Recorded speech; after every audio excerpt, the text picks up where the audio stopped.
The art that I was interested as a kid was on the bottoms of skateboards and on the track sides of the train lines. There was lots of graffiti magazines you could open up and you'd see my artwork in there, and I guess it got to a point where I knew that there was no career for me in this. I had to start looking beyond just painting graffiti. I didn't even know where to begin. My name's Tom Gerard and I'm a painter, or artist. I like artists actually, yeah. I do more than paint.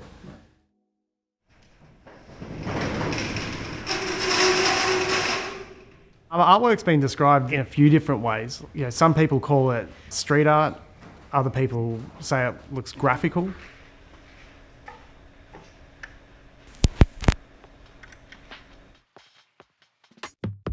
I feel that you become like a bit of a soup of all the past things that you've done creatively, and usually you just draw from what you know. It's like, I know how to work with this, all right, let's just do that. I never went to art school. Like I went to design school and studied design. I think that composition plays a big role in my artwork. Like this is my bedroom curtain growing up as a kid. It was always busted. I grew up in a suburban environment, and this is a typical suburban letterbox for, say, a block of units or an apartment block. When I reference my life today, it's usually in the form of nature. See, the graffiti elements still appear in my artwork. You know, it's a guy with the flow and with the movement, and that in actual fact he's not painting graffiti, he's painting a plant. In high school, our class was just filled with all these like quite big name prominent graffiti artists. You know, slowly over time it was like, you know, let me have a go at this. And then once I started, it just snowballed from there. Yeah, I just got really active with it, and I built my name up within the scene as well. Like there was lots of graffiti magazines you could open up and you'd see my artwork in there, and that compulsion that I felt from kindergarten to want to be painting and want to be applying paint to a surface was really, you know, within me. But I know one thing's for sure, I never made a cent off it. I spent a lot of money on it. I guess it got to a point where I knew that there was no career for me in this. I had to start looking beyond just painting graffiti. I didn't even know where to begin. But I thought, how can I get a job where I'm working at computers and I'm being creative? And I thought, oh, graphic design. And it was just sort of that plus that equals that, but it doesn't equal happiness at all. So I got this job at Christie's and I was laying out all their catalogues. My time there was just good, like going to art school. I started to work out who were the artists that I liked, what were the styles that I liked, what era of art do I like. The one thing that really stood out for me was that there was all these artists I'd never heard of in my life. There was a lot of that thought, oh, I could have done that. But at the time I was naive to like the artist's whole body of work and what they've built. What I was seeing is they'd have the photo of the artwork and then they'd have all the descriptions, but they would also have the prices. And so I get to see, you know, these estimates on these artworks, and it got to a point where that idea of the starving artist never even entered my mind. I approached the art world from this abundant place. And I worked there for 1.5 years, and I came out and I felt that I had a much better understanding on art. But the crazy thing was, at the time I had no idea what my art looked like. All I knew was graffiti. I started reading all these art books, and one thing that really stood out to me in one book is they said, if you don't know what your art looks like, you just draw every single day.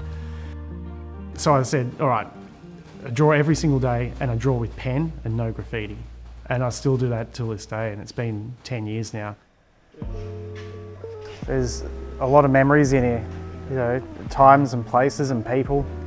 You know, like this is a drawing of my sister's house, you know, it's which I then did a painting of and gave to her. This was a bed I slept in a warehouse in Sydney. It was on some pallets on wheels. They're just things like that. It's just memories, moments. And I can see things that appear in my artwork now, like the early ideas of them, the early exploration of what those ideas could be. And I remember even making it to like 50 books. I thought, is that enough? Should I stop? But you know, I'm nearly at 150 now, and I've got no plans on stopping. I started playing around with lots of different mediums, and I realised that there's this like sort of group of mediums that I've been using all the time through doing graffiti. I use like house paint, you know, and spray paint, and like whiteout pens and markers and an airbrush, like all things that sort of come through my graffiti lens. And I feel through doing that, I have actually a unique look to my artwork. And a lot of collectors and gallerists have said, oh wow, like this is refreshing. Who knows, if I only went to Christie's and all that, my art would probably look really traditional. I've got this idea of how I work.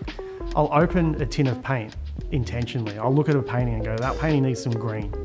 And I thought, well, I've got the green in my hand now, what else needs it? And then I'll just take the green for a walk around the studio, add to lots of different paintings, and I feel through doing lots of that, the paintings just finish themselves over time. Like I see these studio walls as a conveyor belt, you know, like I start with blank canvases and I paint them, and a lot of them just go straight out the door. But then there's other things that are just for me. Those ones can linger. They have no deadline or anything like that. Because it can't always be for other things. But sometimes the pieces that I paint just for me that I'm really free with tend to be my best work because there's no expectation around it. I've got a photo that I found at my mum's house, but it was of me playing my favourite game at kindergarten, which was getting a bucket of water and painting all the climbing equipment, and it was all wooden, so when you paint it with water it turns dark. And I remember vividly doing this, and it was trying to get the whole thing dark in one go before it dried up. And it's funny because I still feel that within me, like that compulsion to paint. I feel that like this is what I've been put on this earth to do. Like I've tried lots of different things and they haven't worked for me like this, and there's something inside me that compels me to show up to the studio and paint and create, and I love it. And when I started out, I didn't think that any of this was really going to happen. At first I thought I'd just see if I can make a go of this, make a living. And you know, even when you start out, you say maybe I'm good for a year or two, but now I know I'm doing it for the rest of my life.